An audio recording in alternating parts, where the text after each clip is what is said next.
Bueno, te damos la bienvenida y la apertura la va a empezar Daniel. A ver. A ver si se escucha Hola, bien. buenas noches, ¿cómo les va? ¿Cómo te va, Abel?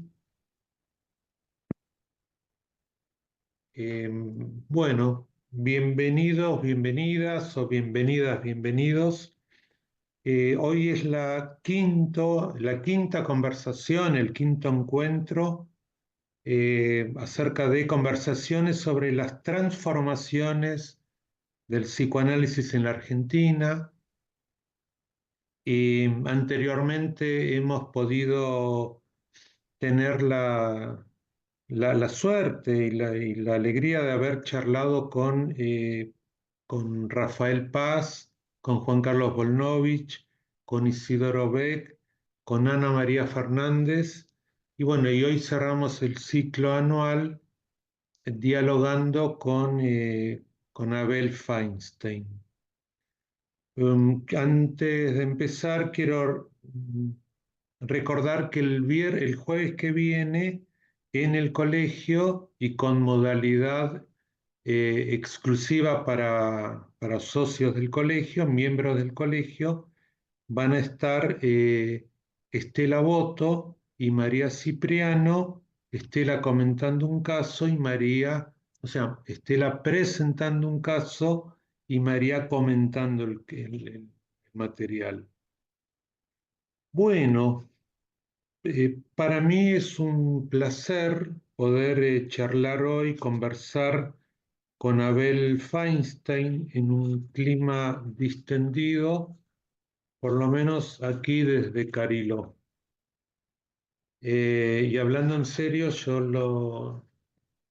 me inicié como docente en la Escuela de Psicoterapia para Graduados hace ya muchos años, 30 y piquito más o menos, siendo ayudante de Abel. O sea que para mí es una alegría poder reencontrarme hoy con él. Voy a comentar algunos datos de la historia profesional y desarrollo psicoanalítico de Abel. Abel es médico, recibido en la UBA, encuentra interés en el psicoanálisis cursando psiquiatría en el Hospital Borda. Allí descubre el trabajo pionero de Jorge García Badaraco sobre comunidad terapéutica y a ello se le sumó o se le suma su práctica sobre entrevista psicológica junto a José Blecher en la vieja Federación Argentina de Psiquiatras, FAP. Abel se recibe de médico en 1971 y en 1976 recibe el título de psiquiatra. Años complejos en el país y en el mundo de las instituciones psicoanalíticas. Volveremos más adelante alrededor de estos años. En 1987 Abel asume como miembro titular en función didáctica en APA. Su currículum es muy extenso, destacaremos momentos de su trayectoria. Fue presidente de APA entre 2000 y 2004. En 2016 recibió el premio CONEX, Diploma al Mérito en Psicoanálisis. Entre 2017 y 2022 fue asesor y editor del Diccionario Enciclopédico Interregional de la IPA, de la Internacional Psicoanalítica, ¿sí? Mundial. Abel desarrolló y desarrolla actividades docentes, por ejemplo, en el Instituto Garma de APA, en la Escuela Argentina de Psicología y Psicoterapia para Graduados, además en la Asociación Psicoanalítica de Guadalajara en México, también es o fue docente del posgrado de la Universidad del Salvador. Desarrolla actividades institucionales, podríamos decir, múltiples en APA, en la Escuela de Psicoterapia, en la Internacional Psicoanalítica, en la FEPAL y en la USAL. También fue jurado de concursos y publicaciones. Actualmente dirige el Comité IPA sobre prejuicio, discriminación y racismo. En relación a esto último, Abel nos hizo llegar 3 trabajos muy interesantes que presentó este año el comité, como dije recién, sobre prejuicio, discriminación y racismo. Abel es docente, es un disertante, diría, apasionado del psicoanálisis. También entiendo que es un adepto a las instituciones psicoanalíticas. Son muchos los temas que lo convocan. Tiene una vasta trayectoria. Es confrontativo, pero respetuoso en la confrontación. Pertenece a la, como ya he dicho, a la Asociación Psicoanalítica Argentina, pero sabe cruzar de vereda. Lo vemos dialogando con la EOL, bueno, ahí lo tenemos con nosotros, lo vemos también dando conferencias en la Sociedad Argentina de Pediatría, supervisando en hospitales. Otro tanto podemos decir de sus posiciones teóricas, nunca dogmático, pero quizá tampoco heterodoxo. Bueno, esto lo podemos hablar con él. Muy activo en las redes sociales, por ejemplo, durante la pandemia. Bien, Abel, es un placer que hayas aceptado nuestra invitación, ¿sí?, a nuestra institución. Entiendo y creo que es la primera vez que estás con nosotros. Bueno, Alicia, ¿empezamos con las preguntas o vos querés decir algo? ¿O Abel quiere decir algo? Estamos por saludar. Bueno, buenas noches para todos. Un abrazo, Daniel. Digamos, un gusto estar acá, invitado por ustedes. Bueno, a ver si podemos conversar un rato. Yo les cuento mis cosas y intercambiamos. Te agradezco la presentación. Yo mandé un currículum breve y has hecho la cuenta de 50 años, así que me presentifica que son muchos años los que uno viene trabajando en estas cosas. Así que lindo encontrarse con amigos y charlar un rato. Bien, creo que, bueno, podés vos, Dani había pensado hacer, o sea, en realidad estuvimos pensando algunas cosas para ir conversando con vos y creo que iba a empezar Daniel, que había planteado algunas preguntas un poco amplias, ¿no? Sí, yo voy a arrancar con preguntas más ligadas a la institución o a las instituciones. Pero antes vamos a empezar por el principio. Eh, Te voy a hacer dos preguntas, un poco para arrancar el conversatorio. Una muy amplia, ¿por qué quisiste ser psicoanalista? Algo ya dijimos, pero nos interesa, bueno, volver al joven Abel Feinstein y si es que entraste en medicina ya queriendo ser psicoanalista o lo fuiste descubriendo con el correr de tu carrera o de cuando hiciste la especialización en psiquiatría. Y después, esta es una, y te la quiero juntar con otra para arrancar. Antes dijimos que te recibiste de médico en 1971 que es un año histórico para el psicoanálisis argentino, sobre todo por la escisión de Plataforma Documento que se abrieron de APA. Al año siguiente, en 1972, eh, mueren José Blecher y Arminda Averasturi. La pregunta que te quiero hacer es, ¿cómo viviste esa época? Si tenías conciencia de que eran momentos históricos. Bueno, y aquí paro.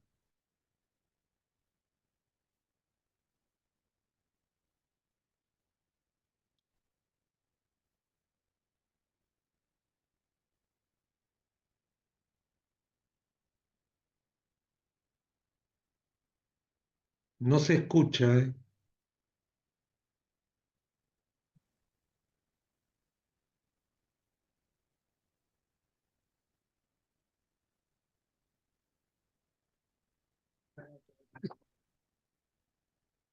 Bueno, gracias por el interés nuevamente.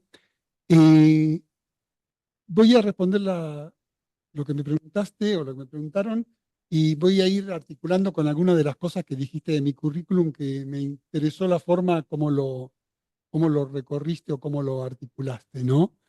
Perdón, Yo, son recortes lo que fui haciendo, bueno, está porque bien, los recortes que hiciste, los recortes que hiciste. está muy bien, dale. Eh, no, voy asociando, bueno, vamos a hablar tranquilo.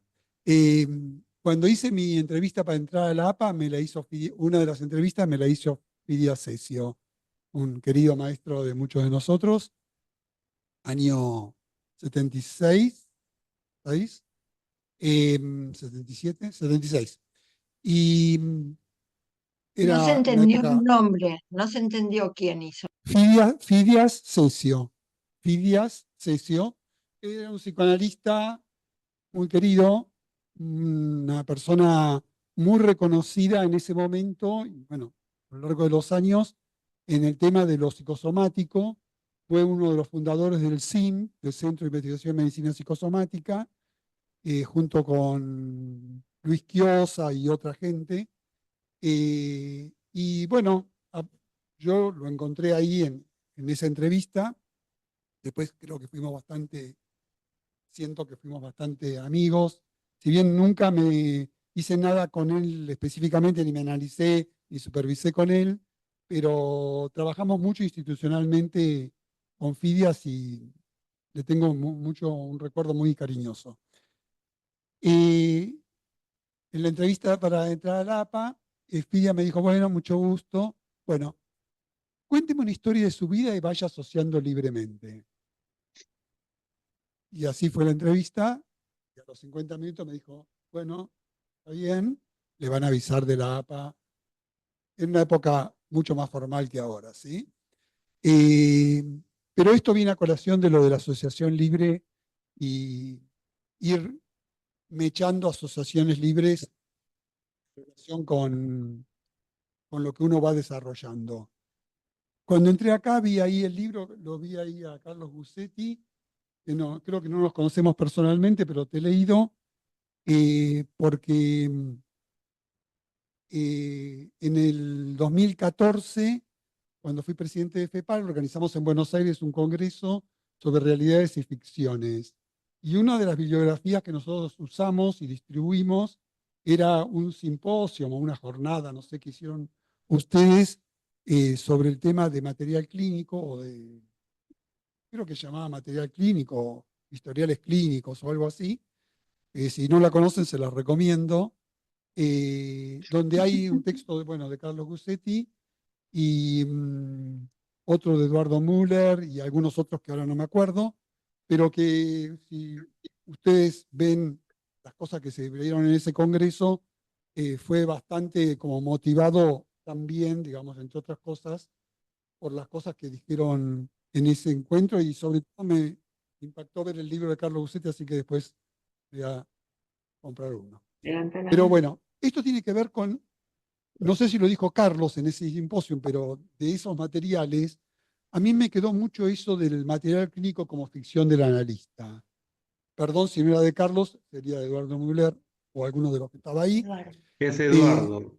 Era de Eduardo eso. Tranquilamente lo podría decir Carlos, pero Bueno, eso lo escribió Eduardo. bueno, Efectivamente, bueno, pero efectivamente. tiene que ver con ustedes, vamos a decir así, con el colegio. Y esto tiene que ver con lo que vos decías, Daniel, de que yo atravieso fronteras. Y ahora les voy a contar por qué. Hay un dicho, a mí me gusta mucho, de Pontalís. Voy a tratar de recordarlo más o menos.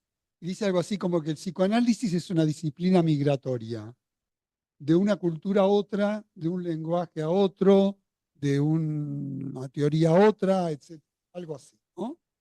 Y que en ese proceso de pasaje, digamos así, de esa migración, tiene algo que ver con la transmisión del psicoanálisis. O sea, como que el psicoanálisis se transmite en esa migración. Yo esto no lo encontré yo, pero se lo leí a una psicoanalista italiana, Paola Marion, en este libro que traje a ustedes.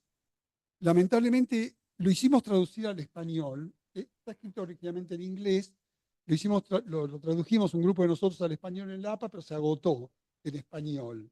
Entonces traje uno de los pocos ejemplares que me quedaban, digamos, en inglés. Y el libro son cartas de, creo que somos 40 o 40 y pico de analistas de distintas partes del mundo. El libro se llama Dear Candidate, como querido candidato o estimado candidato o algo así.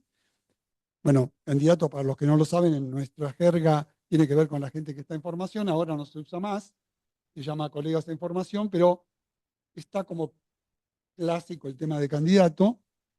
Entonces, Fred Bush, que fue el compilador, que es un analista amigo de Boston, de la americana, invitó a 40 personas, 40 y pico de nosotros, amigos, colegas, gente que habíamos trabajado con él, a escribir una carta a un colega en formación.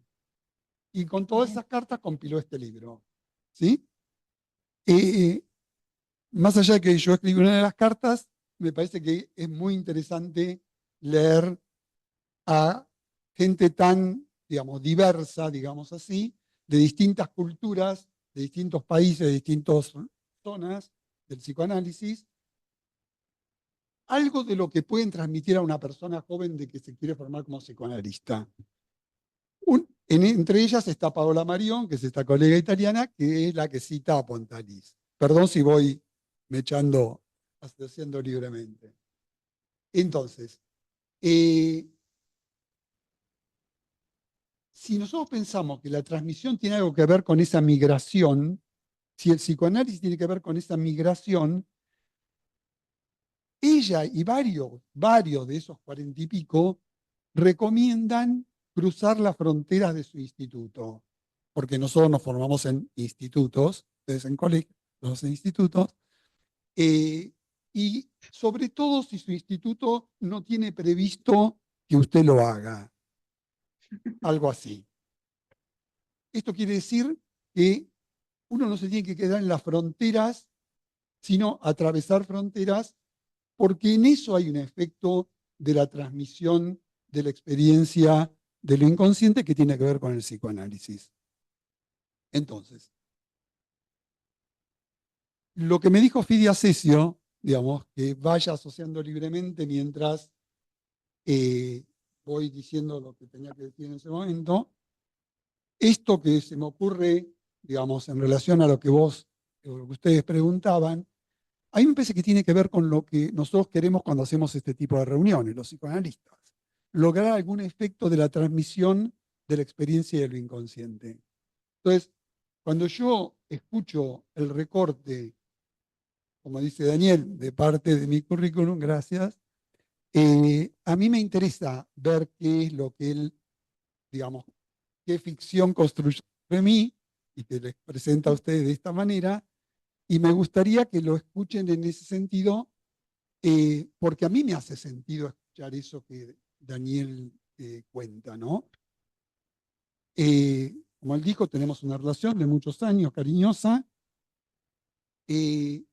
Y estas cosas se transmiten en ese contexto.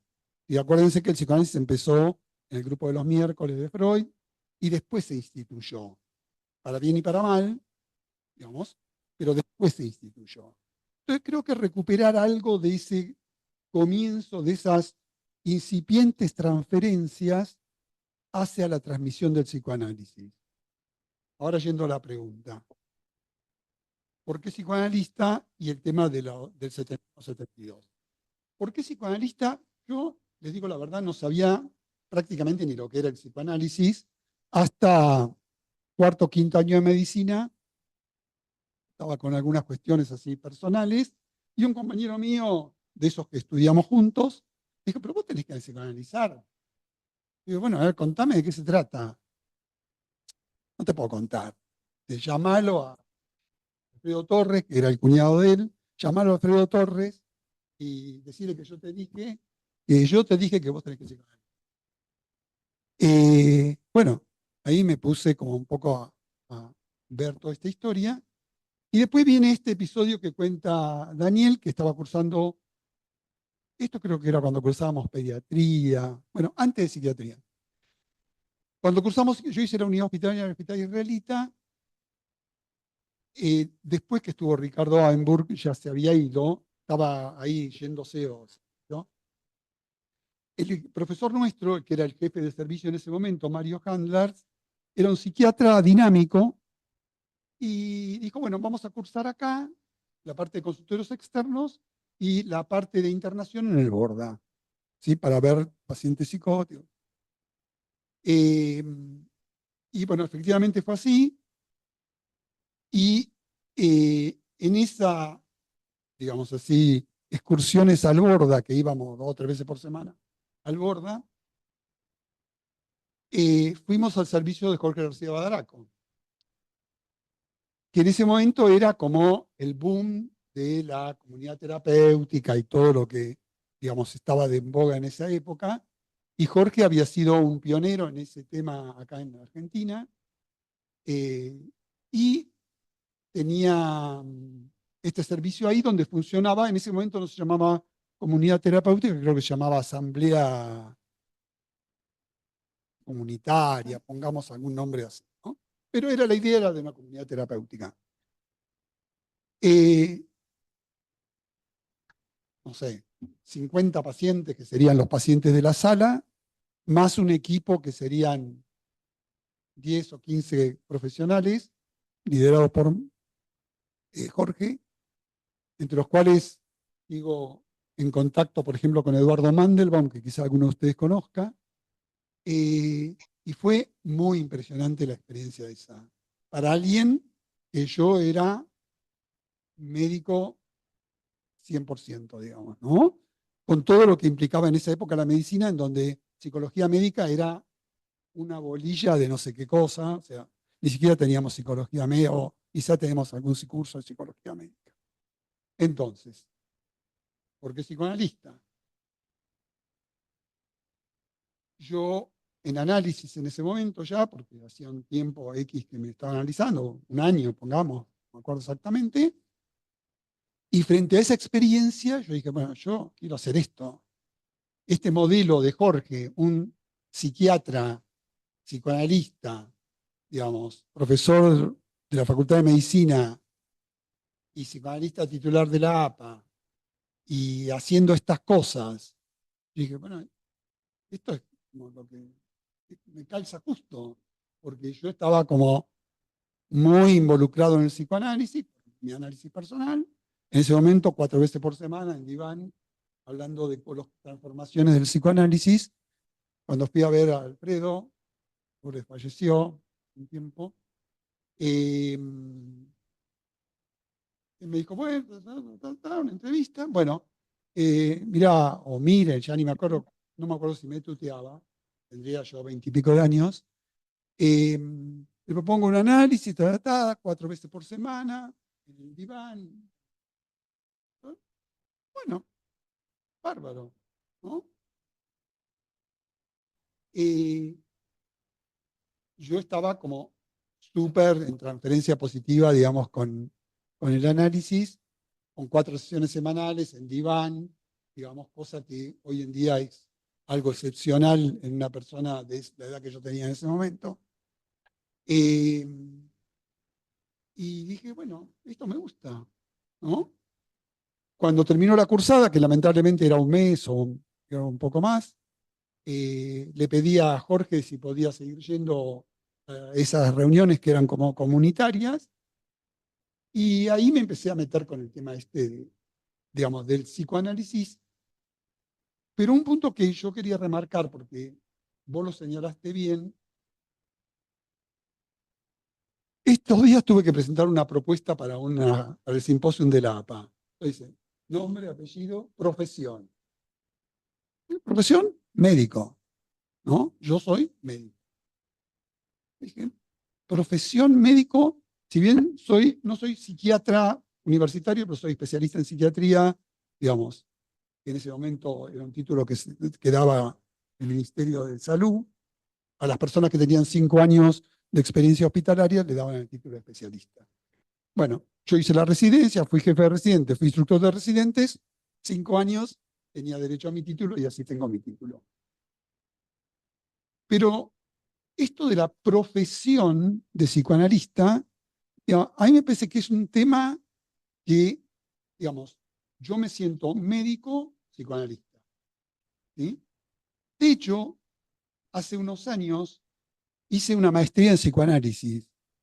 Después de haberme formado en la APA y demás, por una cosa que después les puedo contar, hice una maestría en la USAL, que tenemos en la APA con la Universidad de El Salvador, hice mi maestría en psicoanálisis. ¿Por qué? Porque me parecía que era interesante esa articulación entre un médico que le interesa la psiquiatría, pero que no la practica activamente, alguna cosa hago, pero no, ni siquiera medico a mis pacientes, trabajo con colegas psiquiatras que los medican, pero ese perfil, digamos así, del médico psicoanalista, a mí me gusta. Yo diría, me cuaja bien, digamos, me siento identificado bien con eso, porque para mí el psicoanálisis, como decía Freud, es una forma de psicoterapia, ¿sí? Y en ese sentido, para mí es una herramienta, digamos así, que sirve para hacer psicoterapia con más o menos oro, usando lo de Freud, con más o menos oro o más o menos cobre, ¿sí? La aleación puede ser distinta, pero yo uso el psicoanálisis en distintas aleaciones al servicio de lo que, digamos, me interesa de curar. Es un poco presuntuoso, pero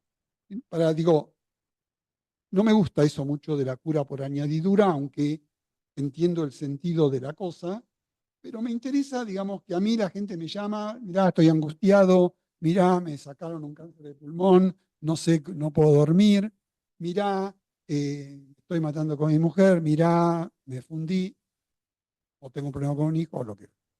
O sea, la gente le pasan cosas y por eso nos llama a nosotros, ¿sí? Por lo menos a mí me llaman para eso. Nadie me dijo, me quiero analizar, ¿sí? No recuerdo, salvo los colegas que hicieron análisis didáctico, que querían analizarse porque era un requerimiento que había que analizarse. Entonces, que hay que analizarse.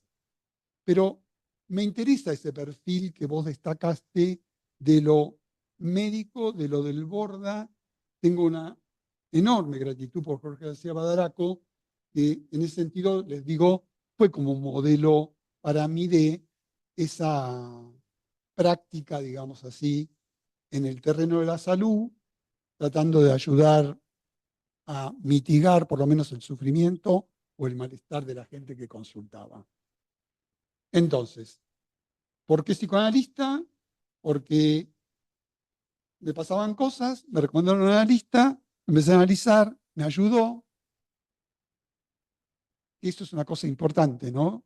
Que uno tenga la experiencia de que el psicoanálisis lo ayudó a uno para poder ser psicoanalista, ¿no? Para mí, por lo menos. ¿Y por qué lo de las fronteras?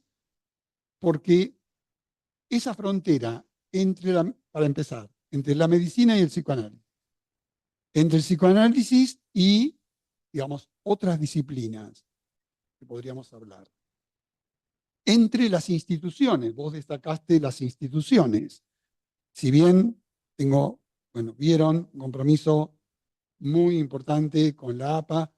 Estuve muchos años como docente en la Escuela de Psicoterapia, pero nunca fui de la escuela. Yo no cursé la Escuela de Psicoterapia, fui docente de la Escuela de Psicoterapia porque me invitaron.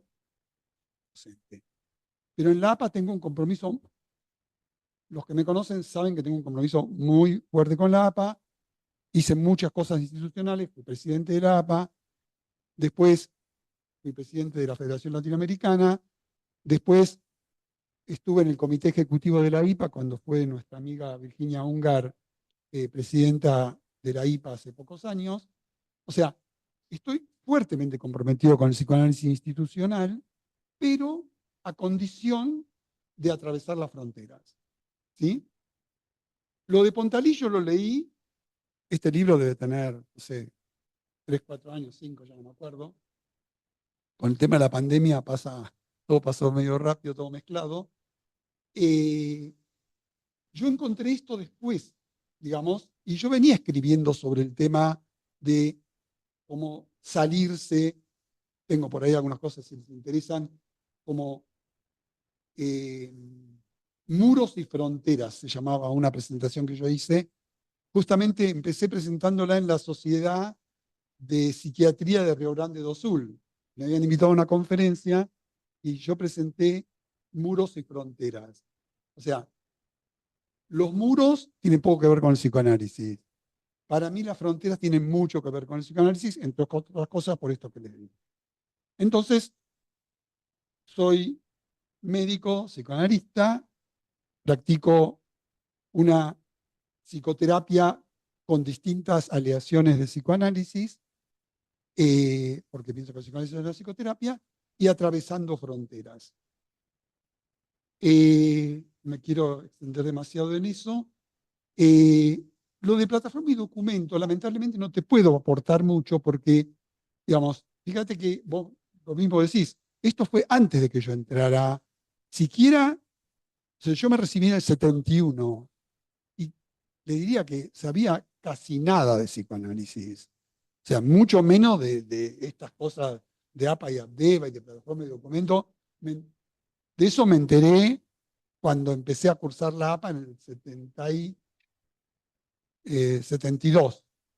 Claro, yo me recibí en el 71, hice una concurrencia en el Hospital Pirovano, un año ahí, porque no podía entrar a la APA porque empezaba en marzo, y al marzo siguiente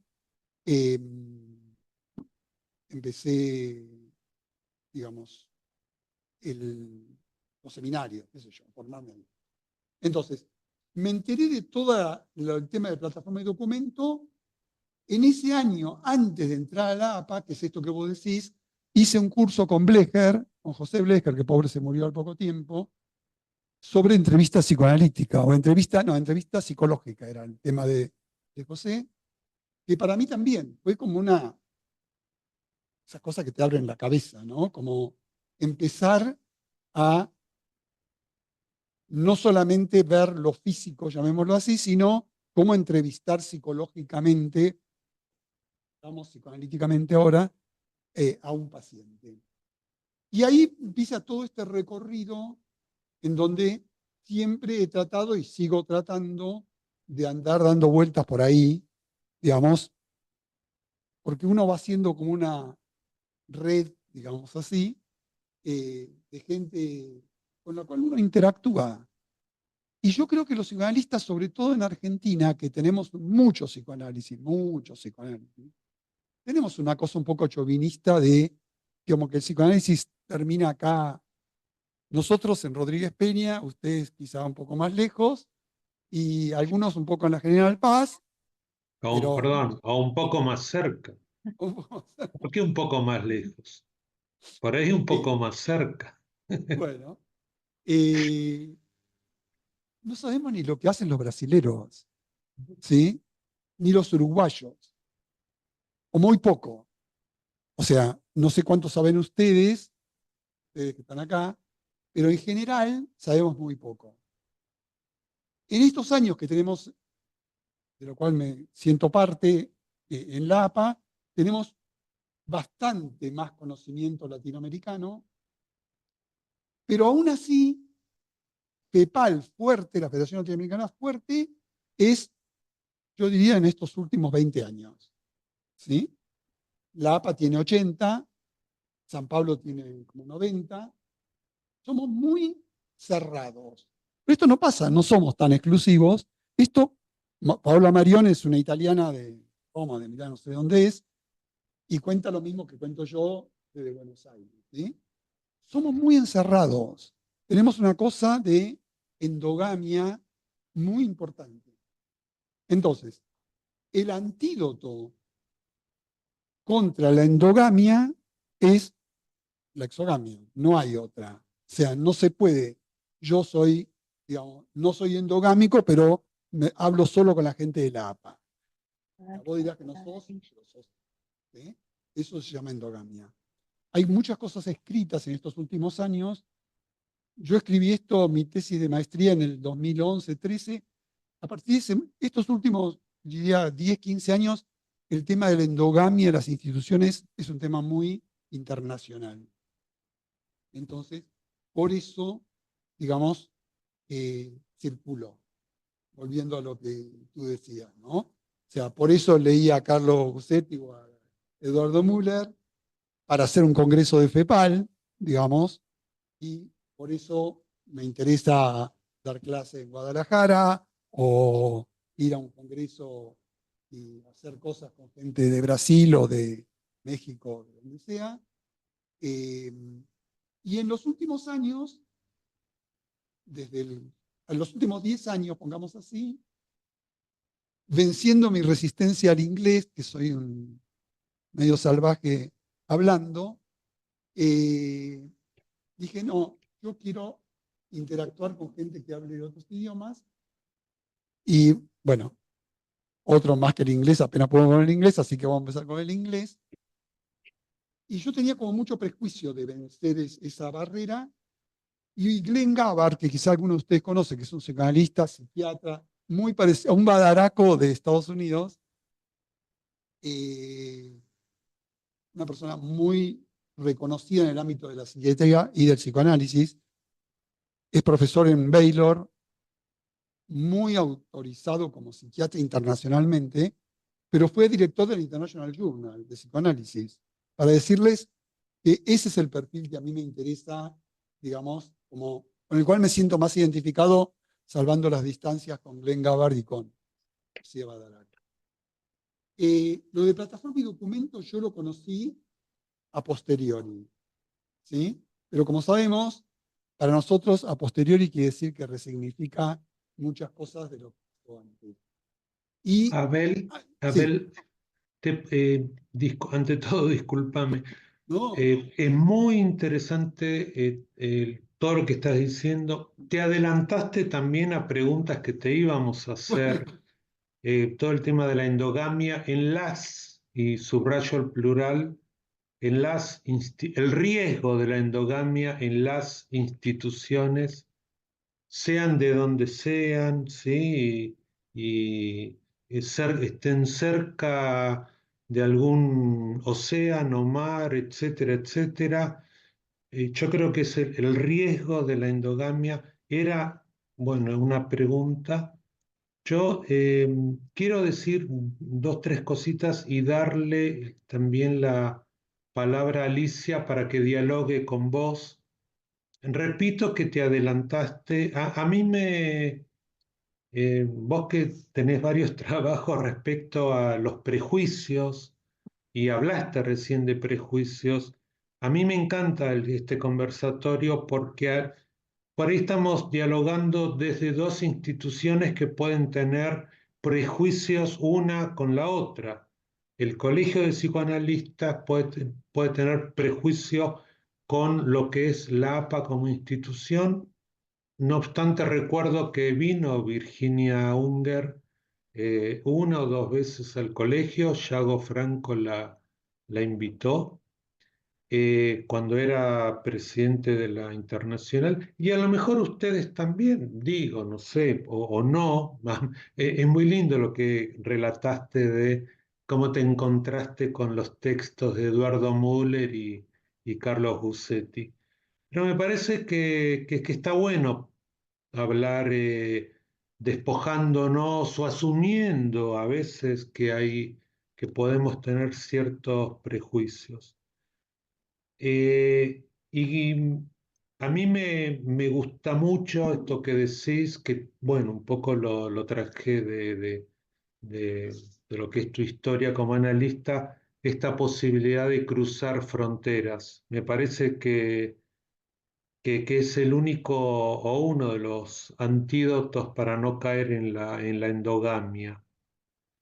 Eh, Dos cosas y le doy la palabra a Alicia.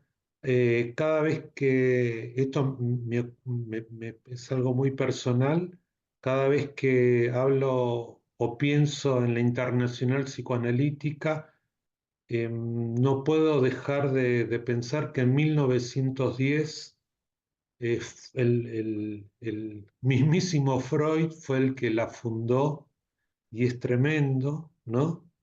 Como todos, seamos o no de la internacional psicoanalítica, somos herederos de Freud, y otro tanto la APA, ¿no? Con los cuatro sí, o cinco, nunca quedó claro si eran cuatro o cinco fundadores que también ya son míticos. Así que bueno, mucho de lo que estás diciendo es por donde nosotros estábamos orientados en charlar con vos, pero bueno, Alicia, no sé si querés empezar a dialogar con Abel.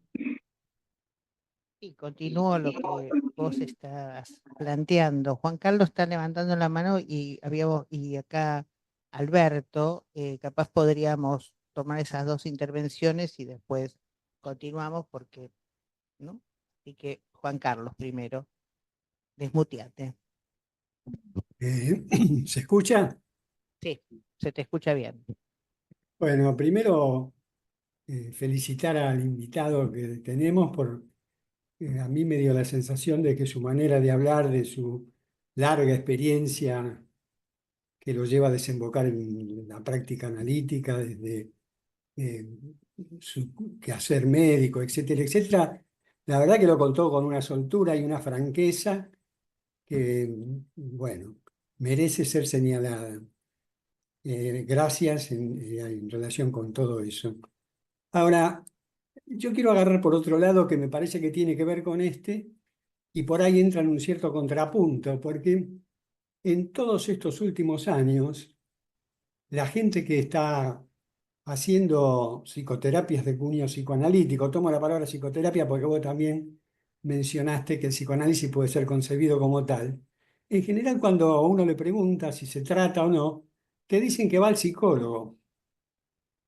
Y me parece que es muy interesante considerar esa respuesta porque una gran cantidad de psicoterapeutas que trabajan por lo menos en la ciudad de Buenos Aires, probablemente en Rosario, en sectores del Gran Buenos Aires, etcétera, etcétera, se entusiasmaron con el psicoanálisis en la Facultad de Psicología, porque hay varias materias que forman parte de las obligatorias de la carrera, donde incluso tienen representación distintas vertientes del psicoanálisis en nuestro medio, y hay toda una lucha político-institucional, digamos, por influir y tener que ver con esas materias, porque en buena parte esto asegura que la enorme cantidad de alumnos que salen de la Facultad de Psicología, que fue creciendo en las últimas décadas, encuentren una orientación que favorezca a las distintas escuelas que tienen que ver con este modo de psicoterapia.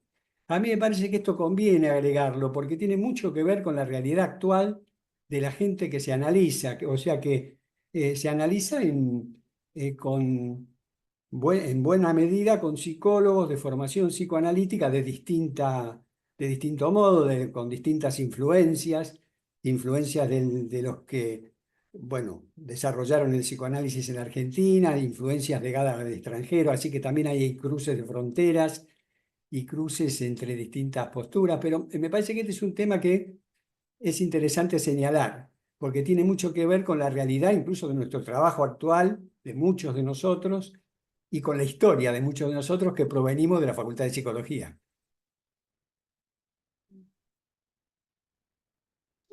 Bueno, te escucho, Roberto, y después.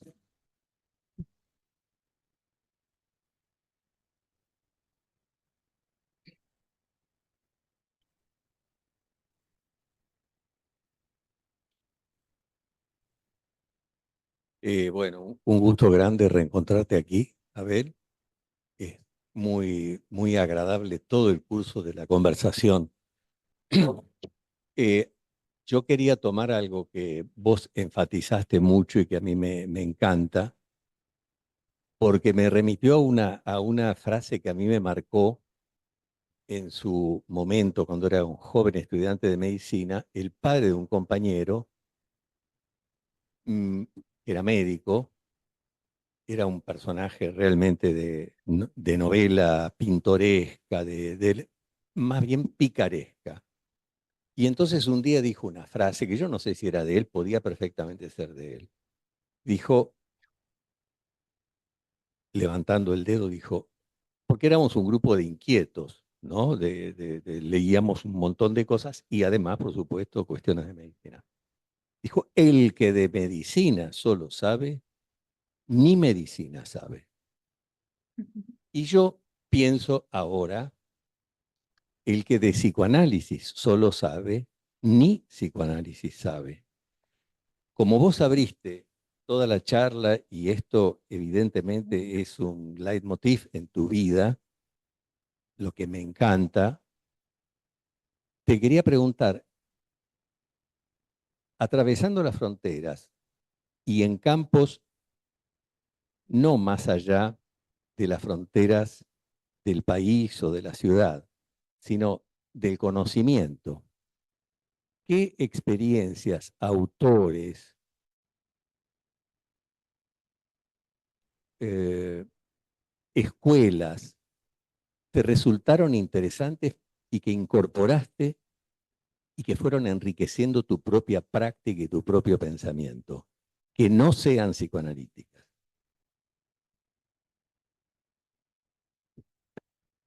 Bueno, muchas gracias, Juan Carlos. No, y Alberto, primero, no. Claro, muchas gracias, Juan Carlos, por lo que comentaste. Efectivamente, digamos, yo soy de una generación en la profesión que cuando yo entré en la APA no se permitía la entrada de psicólogos, ¿sí? Yo entré en el 76, les dije. En el 83, cuando se promulgó la ley del psicólogo, digamos, con Alfonsín, ahí fue que la APA pudo aceptar también formar psicólogos por una cuestión, digamos, legal que, bueno, es largo, no importa, pero básicamente la idea era que la práctica clínica supervisada no se podía supervisar a quien no estuviera por ley autorizado a hacer esa práctica. Entonces, la APA no podía supervisar a alguien que por ley no se pudiera. Bueno, salió la ley del Perdón, era psicólogo. la aprobación de la ley del ejercicio del psicólogo, era Claro, que la ley del dejaba de estar confinado en las prácticas era auxiliar del médico, era auxiliar de la medicina. auxiliar, exacto. Una locura. Bueno, pero lo cierto es que, digamos, yo vengo de esa época en donde, digamos, éramos los primeros años en la APA, éramos solamente médicos, ¿sí? Si bien, digamos, bueno, mi mujer es psicóloga y tenía como bastante interacción, llamémoslo, digamos, profesional con el medio de la psicología, lo cierto es que mis colegas, digamos, me formé con un grupo de médicos, ¿sí? En la APA. Pero como le decía antes, yo venía de esta experiencia ahí en el Borda, digamos, como profesional, y uno de los principales colaboradores de Jorge era Eduardo Mandelbaum, que es psicólogo. ¿sí? Y como él, tantos otros que ahora no puedo nombrar, pero, digamos, yo me formé, digamos así, en la profesión, si bien tengo una identidad, una palabra media complicada para decirle a psicoanalistas, pero, digamos, me puedo definir como médico psicoanalista. Digamos, mi formación tiene mucho que ver con, digamos, la psicología. Bueno, el curso de Blecher era de entrevista psicológica, como le dije antes, y me parece que, digamos, a lo largo después de mi formación, he interactuado con psicoanalistas. No le pregunto a nadie, digamos, si es médico o psicólogo. Sin embargo, digamos, en la APA soy del grupo, digamos así, por ejemplo, que le interesan las neurociencias. Y voy un poco a responder a lo tuyo. O sea, en la APA hay un grupo que les interesa la filosofía, hay un grupo que les interesa la literatura, hay un grupo que les interesa, etcétera, etcétera. Bueno, a mí me interesó más el tema de la neurociencia. Cuando fui presidente de la APA hicimos un foro de psicoanálisis y neurociencia, junto con un foro de psicoanálisis y filosofía, porque pensamos que un psicoanalista tenía que saber algo de esto y que era fácil ofrecerlo desde la APA. Entonces, a mí me parece que, digamos, el psicoanálisis es una práctica que no requiere ser médico. Yo me identifico con eso porque me siento, estudié medicina, digamos, y que me gusta la profesión de médico. Digamos, tiene su historia, ¿no? Todos tienen su historia. Pero me parece que para ser psicoanalista no hace falta ser médico. O sea, yo entiendo así, digamos, mi práctica o oriento así mi práctica y otro la puede usar de otra manera. Pero lo que quiero enfatizar es que es una herramienta que ni el psicólogo ni el médico tiene por su formación de grado. ¿Sí? O sea, el psicólogo puede estudiar psicoanálisis en la Facultad de Medicina, de Psicología, pero no se forma como psicoanalista en la Facultad de Psicología. Tiene que hacer algo, por ejemplo, un colegio o lo que fuera, la APA, DEVA, lo que fuera, para ser psicoanalista. Entonces, para mí el psicoanálisis no es, yo dije, no sé si lo entendí bien, pero quiero decirlo, para Freud el psicoanálisis es una forma de tratamiento psicológico, es una forma de psicoterapia. ¿Sí? O sea, no es que para mí es una forma. Esto es un método de investigación, es una teoría y es una forma de psicoterapia. ¿Sí? Entonces, creo ser fiel en ese sentido a esto. Reconozco que hay colegas en donde no se sienten con este tipo de aproximación a la profesión y no se ubican en ese perfil. Supongo que eso tiene que ver también con los pacientes que a uno le llegan, digamos, porque uno tiene un perfil. Digamos, si yo estuve 5 años en el Borda, los primeros 10 años de profesión eran con pacientes psicóticos o muy graves. Me conecté con mucha gente de la psiquiatría dinámica, Adaraco, Rola, el jefe de sala de mi residencia era Morgan, que fue uno de los primeros psiquiatras acá de orientación dinámica.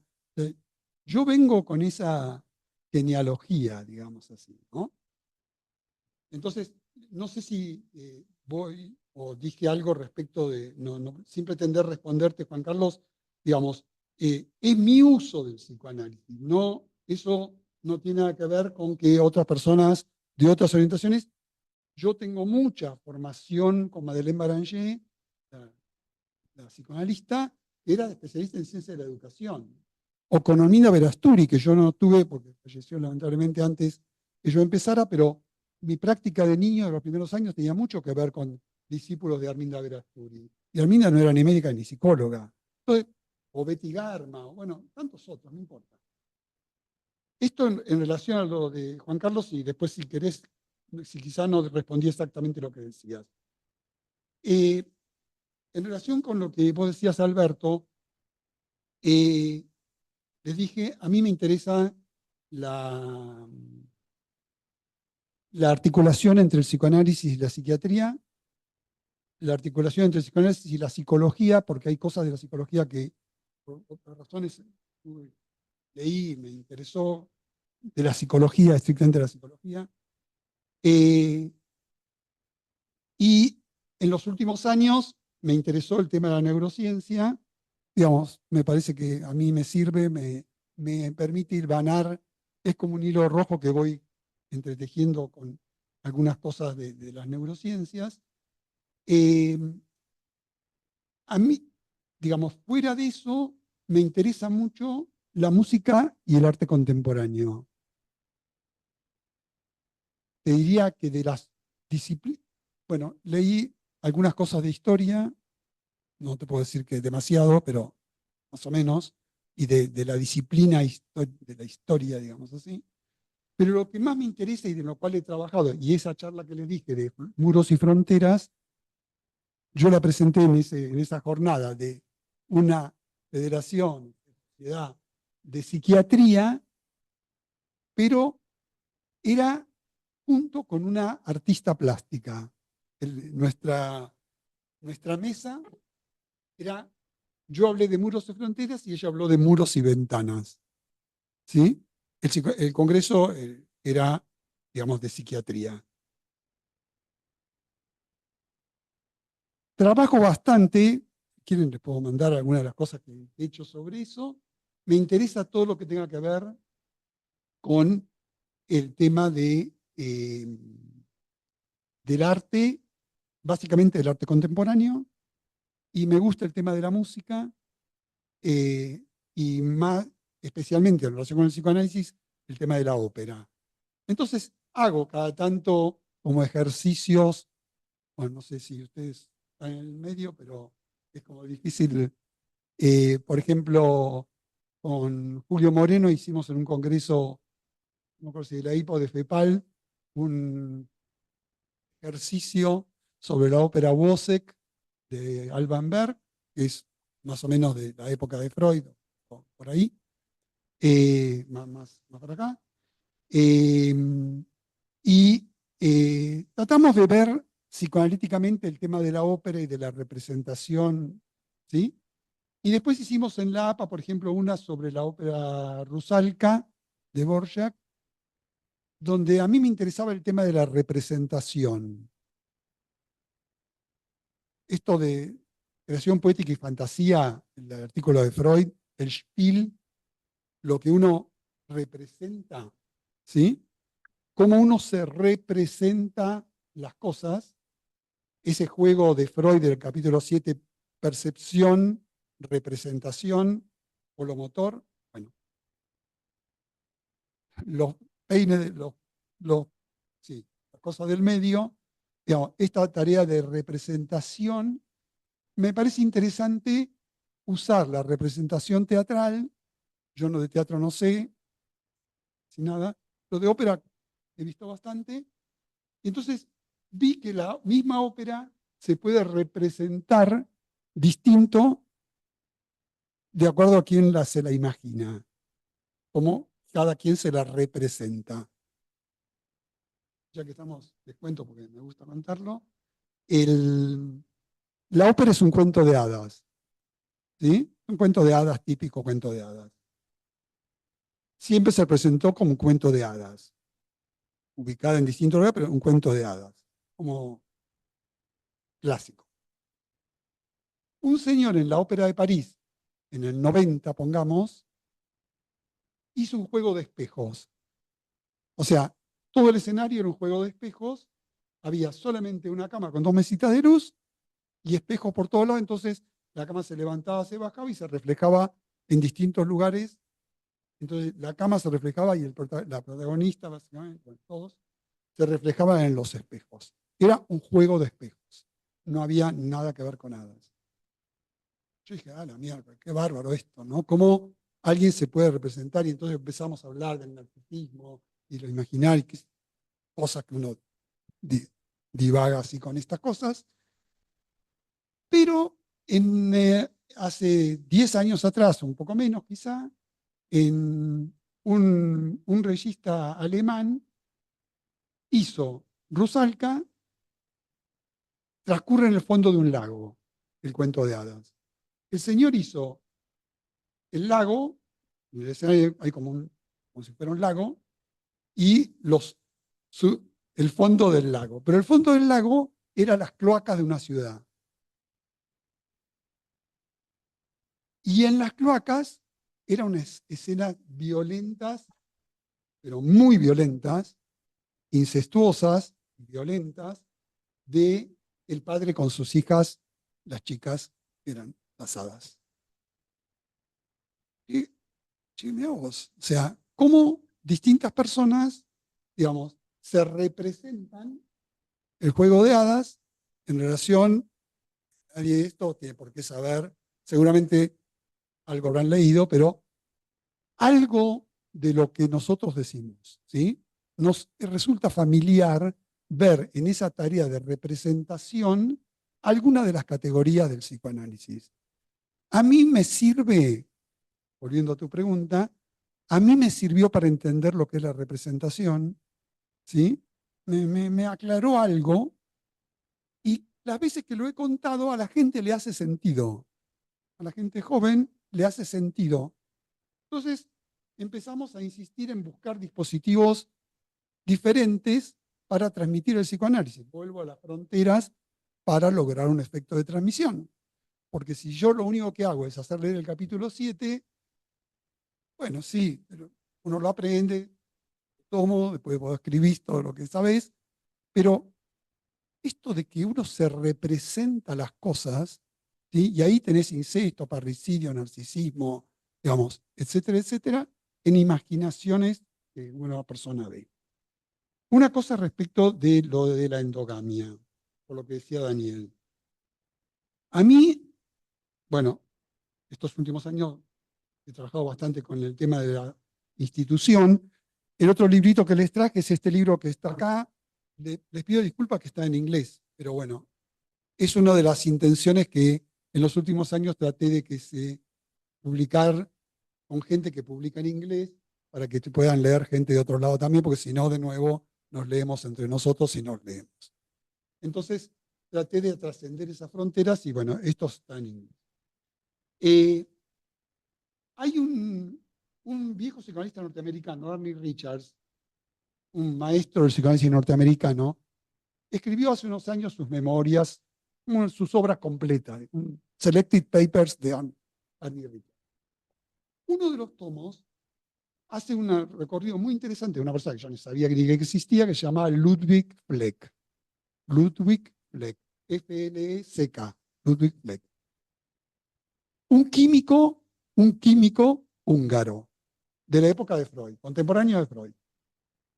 El señor Fleck se dedicó a estudiar la transmisión del conocimiento científico. Y dice algo así que voy a intentar citar. Los grupos cerrados tienden a la coalescencia canónica. Y el único antídoto es el intercambio abierto entre distintas voces o cultura, no, pongamos algo así. Pero grupo cerrado, coalescencia canónica, único antídoto, lo mismo que Paola Marión 100 años después, no sé cuántos años después, salgan del asunto. Hay un artículo muy interesante de Patrick Guillomard, un psicoanalista lacaniano francés, que habla del tema del síndrome de Antígona y la endogamia, y bueno, después ya se empezó a hablar. Entonces, por eso a mí me interesa circular, por eso circulo por acá y por otro lado, por eso circulo por la ópera y el arte contemporáneo, que como me gustan, digamos, hago cinta, miro óperas y pienso cosas de psicoanálisis y después hincho a mis colegas en la APA para hacer alguna cosa en ese sentido. Y una cosita más, el tema que tiene que ver con estas cosas que ustedes dijeron, que es algo que escribió un colega nuestro, fue presidente de la APA, ahora vive en Madrid hace muchos años, quizá alguno lo conoce, Jaime Spilka, que es el peligro de la confluencia de poder y saber en las instituciones. Confluencia de poder y saber. Esto es un problema en todas las instituciones y más en las instituciones chicas, que hay muchas instituciones psicoanalíticas chicas, ¿sí? O sea, la APA ahora tiene 300 miembros, pero en una época tenía 1000, y hay instituciones de 600, 700, pero no son las más. La mayoría de las instituciones son chicas. ¿Sí? En esas instituciones, sobre todo, pero también en las grandes, la confluencia de poder y saber es muy dañina, ¿sí? Porque aliena, ¿sí? Los analistas didácticos tienen sus teorías, analizan y después todos los hijitos endogámicos, digamos, siguen a su analista didáctico y ahí se hace todo como un colega joven me decía, pero bueno, respetás a la familia. No, no, la familia psicoanalítica, ¿no? Bueno, respetás a la familia. No, justamente no. ¿Sí? Pero esto es lo que pretendo transmitirles con la idea de no endogamia, atravesar fronteras, interdisciplina, digamos, algo de todo eso.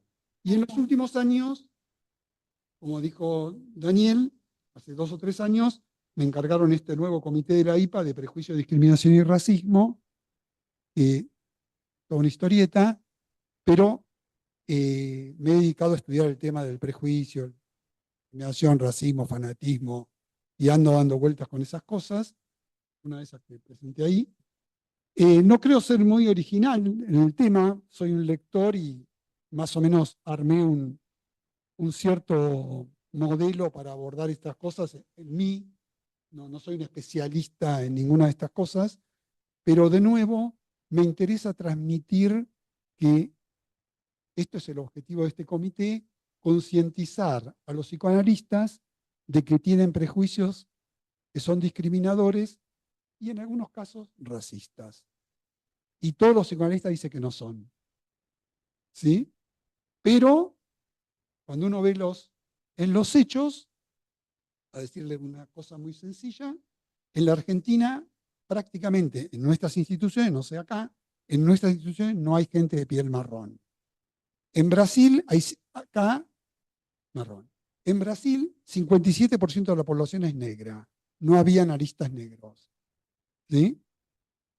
En Estados Unidos, bueno, no sé la cantidad que hay, pero la población negra es importante, creo que es el 20 y algo por ciento, no me acuerdo bien. Pero hubo un informe muy interesante, yo se los puedo acercar, de un informe Holmes de la Asociación Psicoanalítica Americana, donde muestra el sufrimiento de la población de color en formación psicoanalítica, donde no se sintieron ni entendidos ni, digamos, incluidos. O sea, una cosa como muy hostil, les diría, a lo largo de los años, pero esta comisión se hizo a partir del asesinato de George Floyd. O sea, antes la IPA nunca había tenido un comité dedicado a prejuicio, discriminación y racismo, si bien en el 2006 hubo un comité que duró 2 o 3 años, que coordinó nuestra colega Janine Puget, que ustedes serán, que hizo un trabajo muy interesante de mostrar que esto había que dedicarle tiempo y espacio, ocuparse, porque esto le pasa a los psicoanalistas, nos pasa a nosotros. ¿Sí? Y el que diga que no, digamos, como va a tener que explicarlo. ¿Sí? Cuando uno empieza a hablar tranquilo, casi todo el mundo tiene alguna experiencia en relación a racismo sufrido o de haber tenido una actitud racista, aunque no lo intentara. ¿Sí? O sea, está como metido en uno, que uno se relaciona con semejantes y le parece que es normal. ¿Sí? En un país donde hay tanta gente de piel marrón, es medio raro que no tengamos. Acá se agrega, la gente de piel marrón tiene nivel socioeconómico menor, entonces las instituciones psicoanalíticas, el psicoanálisis es caro para un país como este, con lo cual está más dificultado el acceso. Bueno, ustedes ya lo saben. Entonces, volviendo a tu pregunta, en los últimos años me he dedicado a estudiar sociología, balbuceos de psicología en relación a prejuicio y fanatismo y esas cosas que me interesan porque, bueno, por esto que estamos trabajando ahora. Perdón, medio larguero yo. Ideas que hablaras. En realidad, Daniel y yo o sea, estuvimos pensando más que preguntas como ejes, teniendo en cuenta que lo que queríamos no era hacerte una entrevista, sino propiciar una conversación. Así que bueno, es lo que está sucediendo, ¿no es cierto? Al escucharte pensaba que que has sido muy fiel a tus orígenes, en el cual, por un lado, habías hecho la formación médica, estabas haciendo un psicoanálisis, podríamos decir, clásico, diván 4 veces, pero estabas yendo a las asambleas comunitarias. Entonces, como que esa apertura, se podría decir, ¿no? Me parece como que la has mantenido a lo largo de todo tu desarrollo profesional.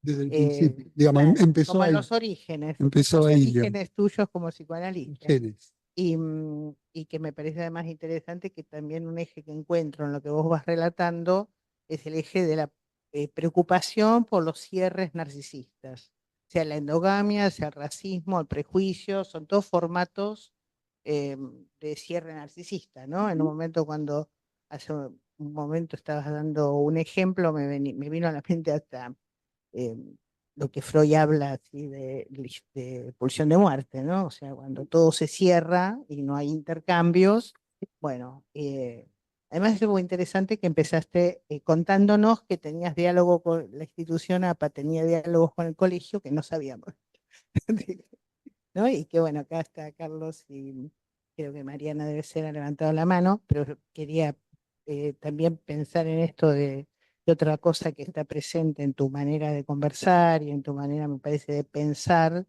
es esto que te pasó en tu primera entrevista, la cuestión del lugar de la asociación libre de alguna manera, que vas haciendo como un recorrido donde vas ligando distintas cosas. En ese sentido me resultó muy interesante en tu página web el blog tuyo, porque en tu blog se ve esto que vos decís, donde vos, yo miraba el blog, ¿no? Lo leía y pensando, bueno, ¿qué cosas se está eligiendo Abel para mostrar, ¿no? Entonces aparecen justamente cuestiones de arte, cuestiones de distintos órdenes, pero no psicoanalíticas, ¿no? Pero también encontré un eje como de cierta preocupación respecto a algo que conversábamos con Daniel en relación a conversarlo con vos. Vos decías así el psicoanálisis como un abordaje del sufrimiento, ¿no?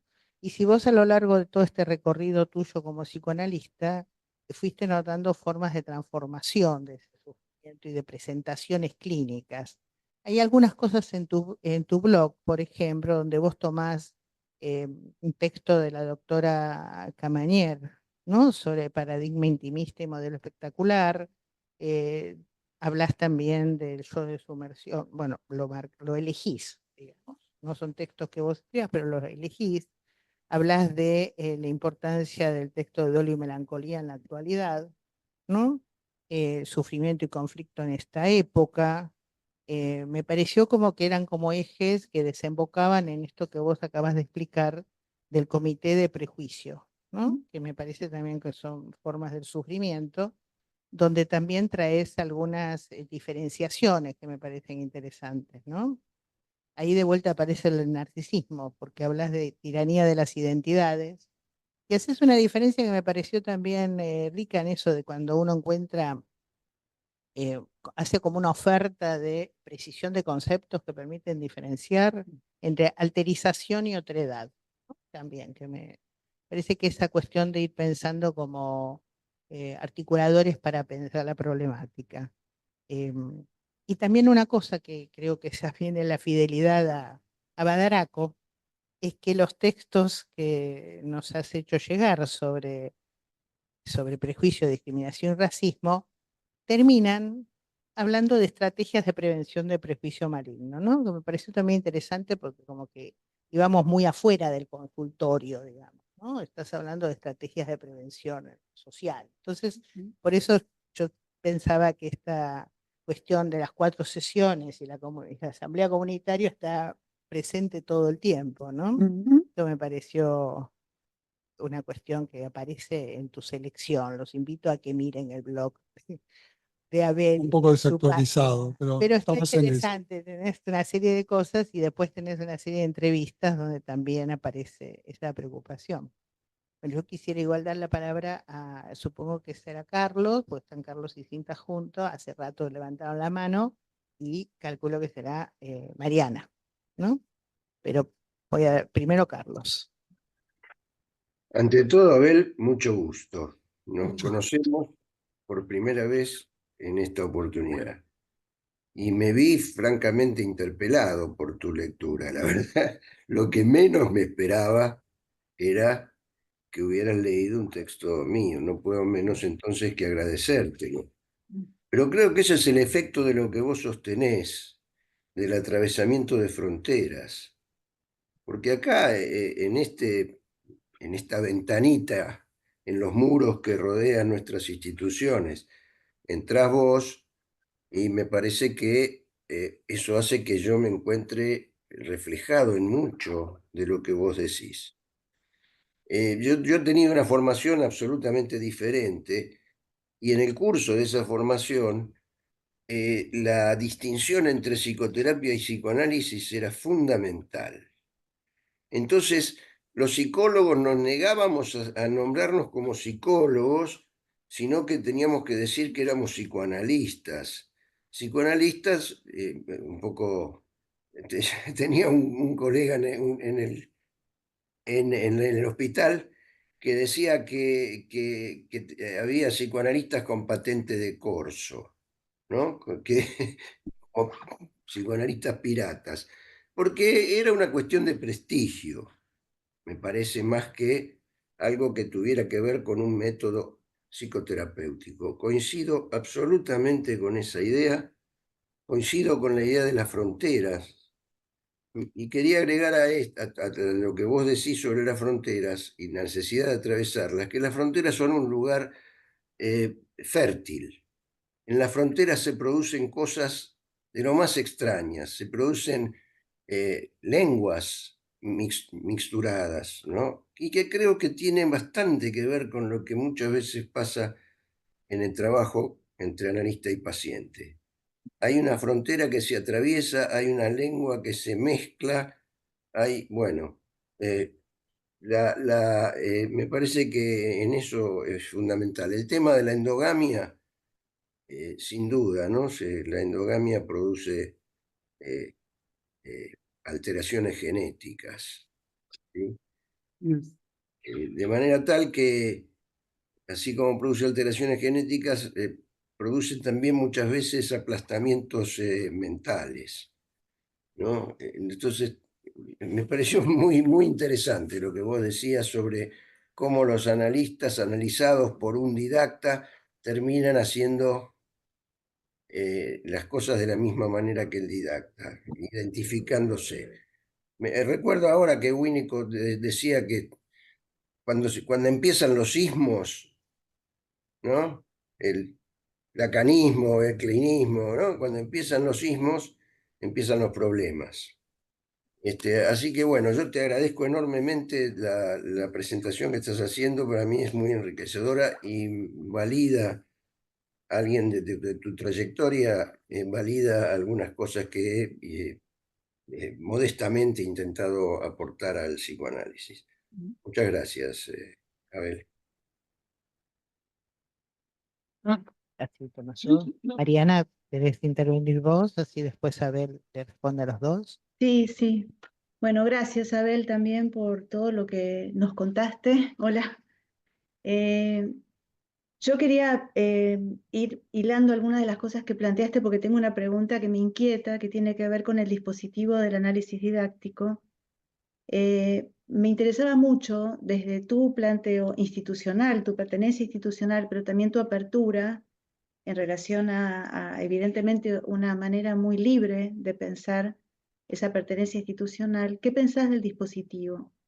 Porque es muy posible pensarlo como un dispositivo de coalescencia canónica, como un dispositivo creado que refuerza esa idea, ¿no?, de la coalescencia canónica, no solo porque existe esa herencia, ¿no?, de los analistas didácticos y sus alumnos de alguna manera, sino porque también tiene algún sentido pensar qué es lo que queda fuera cuando se produce una experiencia de análisis didáctico.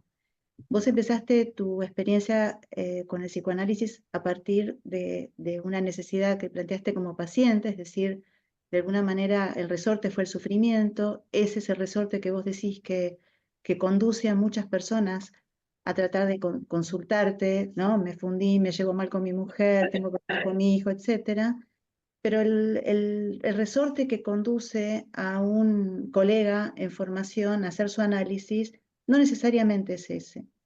Entonces, ¿qué es lo que queda afuera? ¿Realmente se puede pensar que esos son análisis en donde la aleación es la misma, ¿no? O se produce otra entre el cobre y el oro puro, que de alguna manera transforma el dispositivo en algo relativamente ficticio respecto al trabajo con el sufrimiento?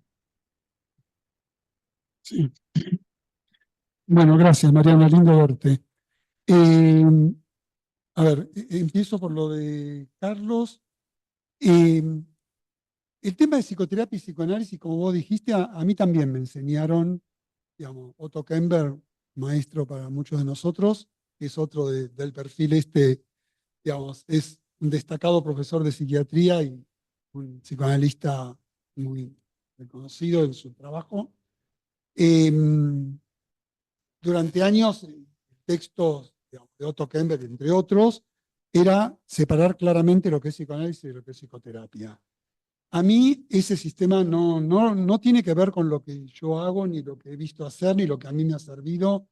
Digamos, si lo pongo así en psicoanálisis, nada que ver con la psicoterapia. A mí me gusta una cosa que se le escuché hace muchos años a un psicoanalista chileno, Francisco Jordán, en un congreso latinoamericano en Brasil. Quizá alguno lo habrá escuchado. El oro, mientras la gente se pelea, digamos, no, perdón. El oro puro está en las cajas de seguridad de los bancos, ¿sí? Y la gente se muere de hambre. Pero además no sirve para nada, solo sirven aleaciones. Yo dije, esto es lo que yo vengo pensando y no se me había ocurrido decirlo en tan pocas palabras. Porque a mí me parece, sí, a ver, si yo comparo mi análisis, primero, 8, 9, 7, 8, 9, ya ni me acuerdo, 4 veces por semana. Después mi análisis didáctico, otra vez 4 veces por semana por otros 8, 10 años. Y después mis análisis posteriores con lo que yo hago. Cada uno de ellos tiene como, digamos así, o sea, si yo tuviera que decir, yo me analicé 20 años, pongamos. ¿Sí? Yo me analicé 20 años. ¿Sí? Porque lo que yo hice es, a mí no me dieron consejos, entendí las cosas, digamos, transferencialmente, lo que me pasaba con el analista, etcétera, etcétera. Tenía que ver con mi historia, con mi sexualidad infantil, con todas las cosas, todo lo que sabemos que es el psicoanálisis. Bueno, yo digo, todos mis análisis, 1, 2, 3, 4, 5, fueron algo que tiene que ver con eso. ¿Sí? Yo hoy en día no tengo ningún paciente 4 veces por semana. Los últimos de 3 veces por semana que tuve fueron candidatos para la formación, cuando se empezó a aceptar 3 veces por semana. Y sí, quizá tuve alguno por cosas graves que uno tiene que ver muchos días a un paciente, pero no tenía que ver específicamente con él. Entonces, primero, yo me sirve más, para mí, no digo que tenga que ser así, digo, para mí me sirve más esto de la aleación.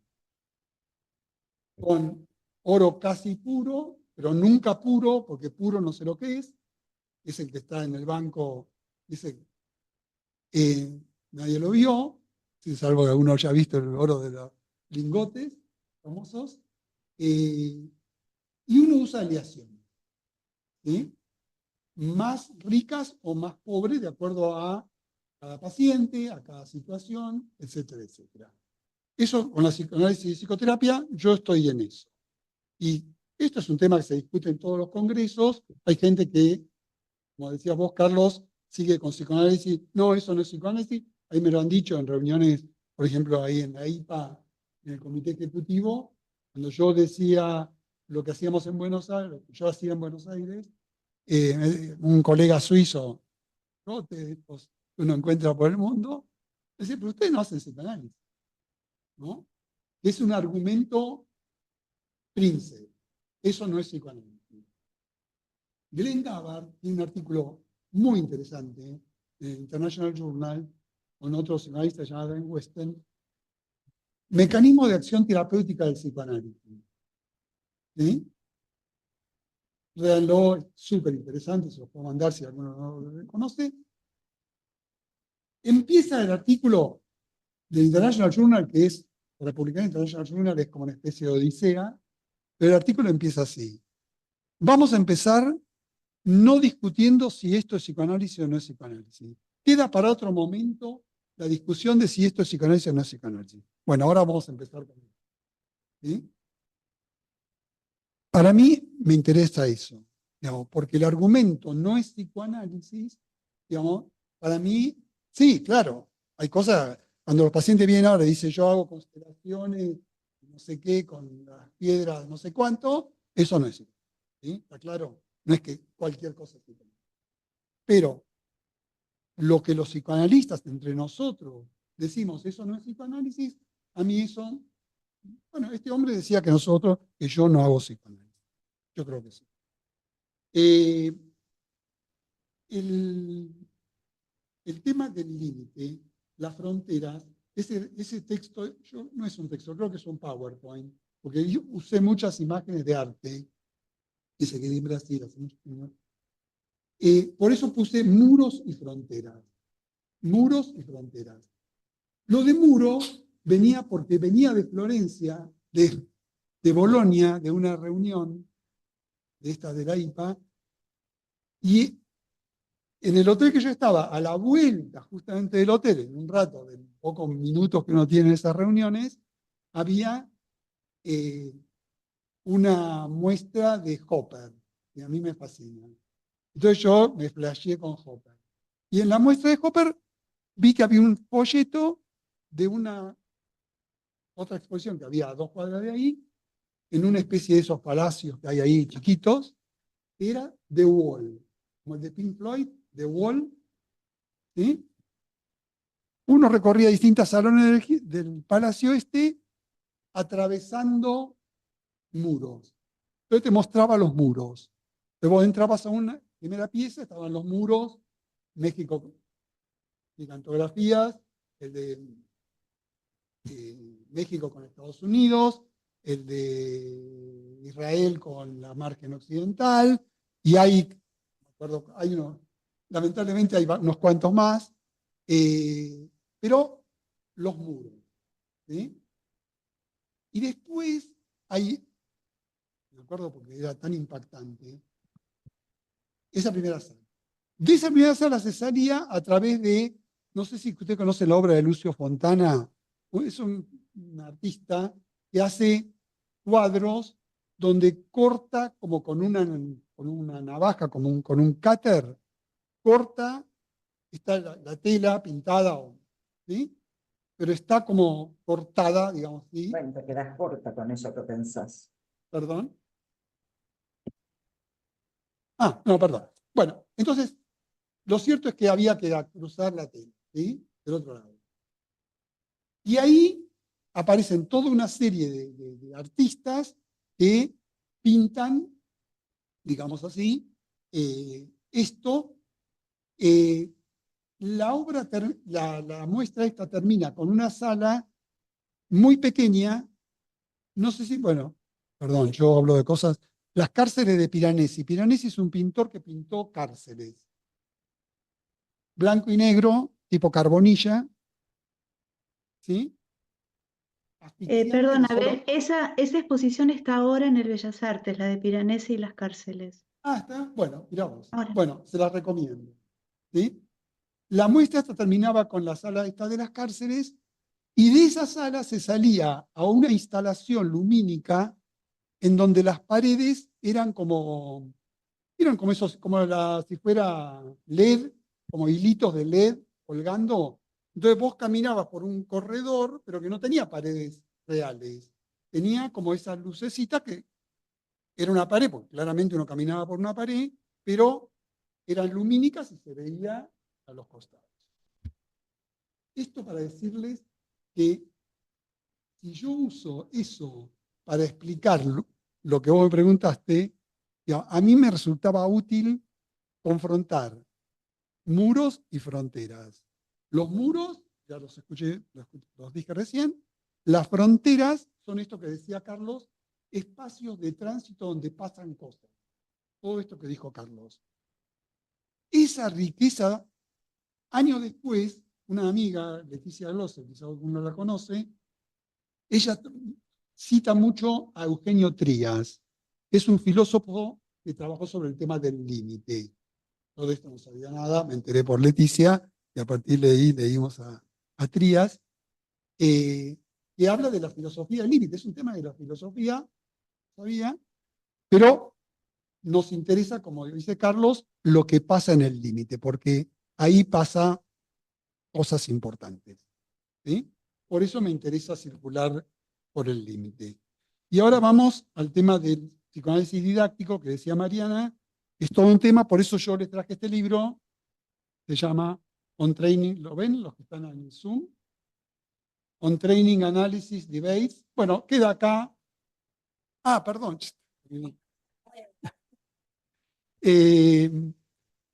¿Por qué escribimos este libro con Alberto Cabral?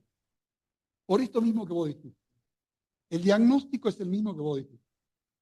Yo hace años que soy medio hincha, insistiendo en la APA. La APA es la única sociedad de las Argentinas que no acepta análisis didáctico alguien que no sea de la APA.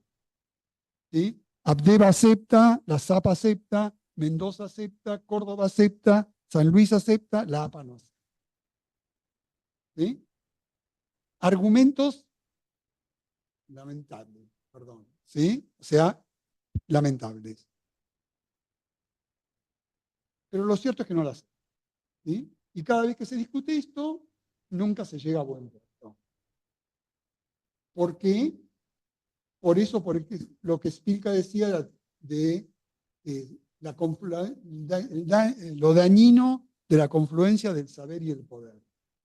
Bien.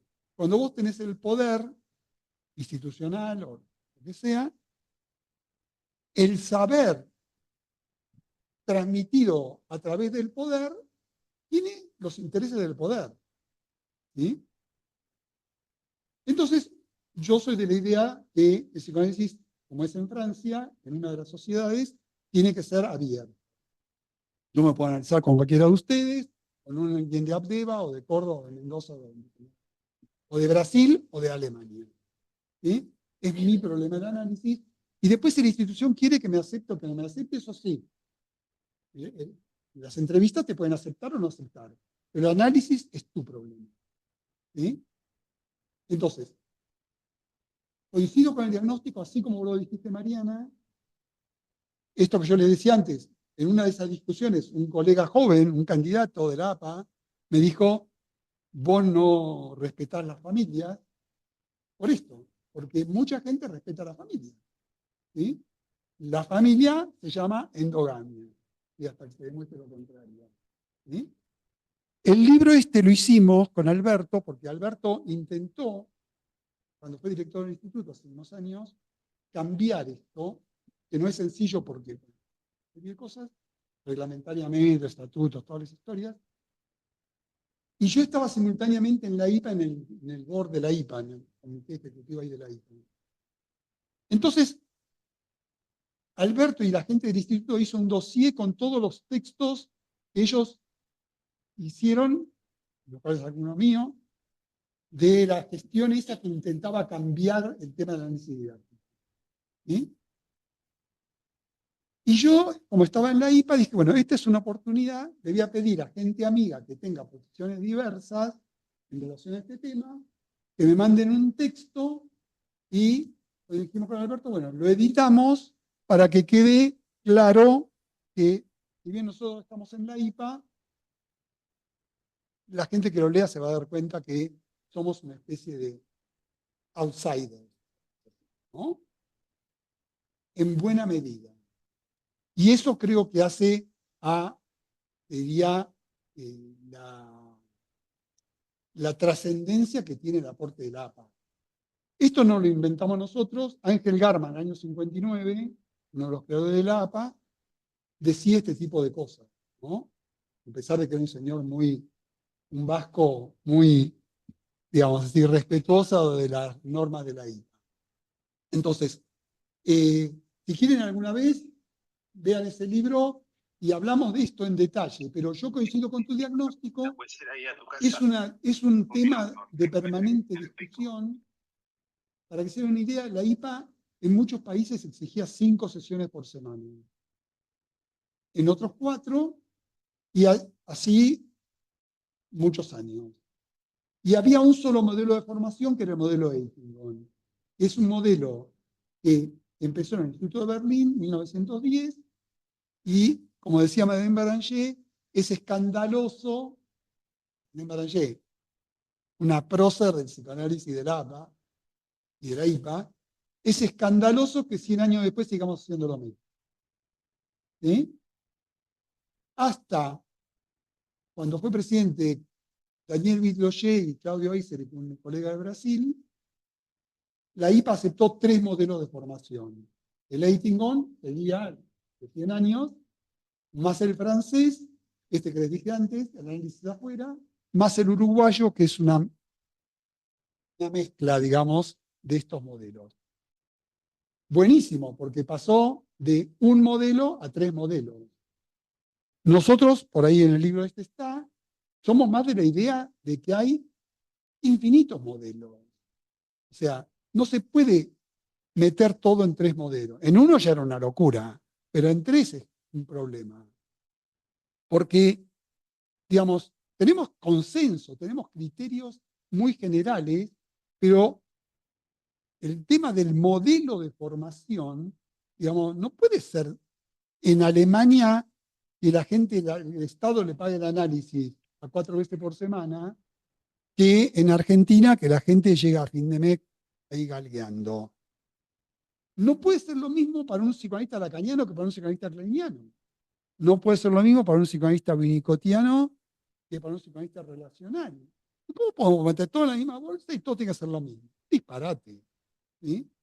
Pero bueno, esta discusión la tenemos todo el tiempo. Perdón, yo interrumpo. Creo que estamos recontrapasados Sí, por eso de no te tiempo. podemos. Me permito, no sé, Alicia, por ahí vos cerrás, pero yo quiero quiero decir 2 cosas. Uno, darte las gracias porque hayas atravesado la frontera y viniste a nuestra institución. La frontera de la calle Callao también. Sí, sí, claro, de Callao a Entre Ríos, pero me parece que esto da para mucho más y seguramente te invitaremos el año que viene para seguir discutiendo estos temas que son, por lo menos para muchos de nosotros, son apasionantes. Así que a lo mejor vamos a volver a cruzar fronteras, veredas de vuelta y las seguimos. Alicia, Sí. cerrás No, vos. simplemente tomo lo que vos decís, ¿no? Porque todo el tiempo miraba la hora y al mismo tiempo que todo se daba para la conversación poder seguirla y nos quedaron muchas cosas para poder seguir desarrollando, así que bueno, ya la miro a Hilda, que es nuestra secretaria científica, y decimos el año que viene podemos continuar esta conversación, ¿no? Te agradecemos muchísimo. Yo quiero decir una sola cosita, porque lo vi ahí a Yago Franco, y yo a Yago sí lo he leído en distintas oportunidades, pero remarqué lo del Colegio de Psicoanalistas porque, digamos, Yago vino a la APA, tenemos una relación de intercambio, pero al Colegio de Psicoanalistas lo encontré buscando cosas, googleando, buscando cosas sobre material clínico, digamos, perdón, buscando cosas sobre ficciones. Era lo que yo quería en el Congreso, digamos, y entonces vino lo de realidades y ficciones, y ahí vino que todo eso decía Colegio Psicoanalista. Digamos, ahí supe quién era Carlos Gussetti, Eduardo Müller, etc. Pero bueno, ya que lo vi ahí a Yago, hola Yago, digamos, a Yago sí lo tenía digamos, ubicado y leído. Y muchas gracias. Gracias a vos.